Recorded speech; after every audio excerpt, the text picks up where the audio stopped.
வணக்கம். Coffee குடிக்கலாமா? குடிக்கக்கூடாதா? Coffee குடிச்சா உடம்புக்கு நல்லதா? இல்ல கெட்டதா? நெறைய பேர் என்ட்ட கேட்டிருந்தாங்க, காஃபி குடிக்கிறது நல்லதா? இல்ல நீங்களுமே பேசியிருந்திருப்பீங்க நெறைய பேர்கிட்ட, காஃபி குடிக்கலாமா? குடிக்கக்கூடாதா? உடம்புக்கு நல்லதா? நல்லது இல்லையான்னு. ஸோ இந்த வீடியோல காஃபி குடிச்சா நம்ம உடம்புக்கு என்னென்ன ஹெல்த் பெனிஃபிட்ஸ் கிடைக்கும்னு சொல்லப் போறேன். பாருங்க.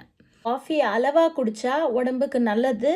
காஃபி அளவுக்கு மீறி குடிச்சா உடம்புக்கு கெட்டது. 2 கப் காஃபி குடித்தா டெய்லி என்னென்ன பெனிஃபிட்ஸ் அனுபவிக்கலான்னு பார்க்கலாம். நம்பர் 1 பார்த்தீங்கன்னா, காஃபி குடிக்கும் போது நம்மளோட மூளைத்திறன் அதிகம் ஆகுது. என்னென்னு பார்த்தீங்கன்னா, focusing capacity. Focusing capacity is increased when you drink coffee.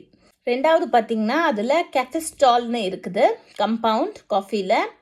இப்போ இருக்க ரிசர்ச்சில் ரீசெண்டாக கண்டுபிடிச்சிருக்காங்க கெஃபெஸ்டால் என்ன பண்ணுதுன்னா, நம்ம உடம்புல இருக்க கொலஸ்ட்ரால் லெவலை குறைக்கிறதுக்கு ஹெல்ப் பண்ணுதுன்னு.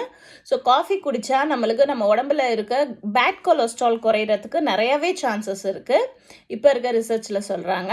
3வதாக பார்த்தீங்கன்னா, காஃபியில் குளோரோஜெனிக் ஆசிடும் கேஃபிக் ஆசிட் இருக்குது. இது ரெண்டும் என்ன பண்ணுதுன்னு பார்த்தீங்கன்னா, நம்ம உடம்புல மூளையில் வரக்கூடிய ஒரு நோய் பார்த்தீங்கன்னா அல்ஜிமஸ் டிசீஸ் வேறு எதுவுமே இல்லை, மறதி.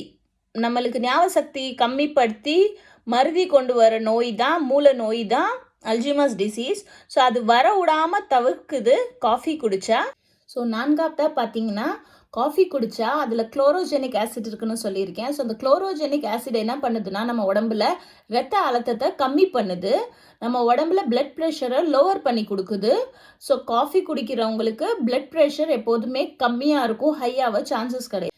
5வது பார்த்தீங்கன்னா, காஃபி குடித்தா உடம்பு வெயிட் லாஸ் ஆகுது, வெயிட் மேனேஜ்மெண்ட் ஆகுதுன்னு சொல்கிறாங்க ரிசர்ச்சர்ஸ். காஃபி குடிக்கலாம், அளவாக குடிக்கணும். இந்த ஹெல்த் பெனிஃபிட்ஸை தெரிஞ்சுக்கிட்டதுக்கு தேங்க்யூ. இந்த மாதிரி வீடியோஸ் பார்க்குறதுக்கு இன்னும் சப்ஸ்கிரைப் பண்ணுங்கள், ஷேர் பண்ணுங்கள், லைக் பண்ணுங்கள். தேங்க்யூ.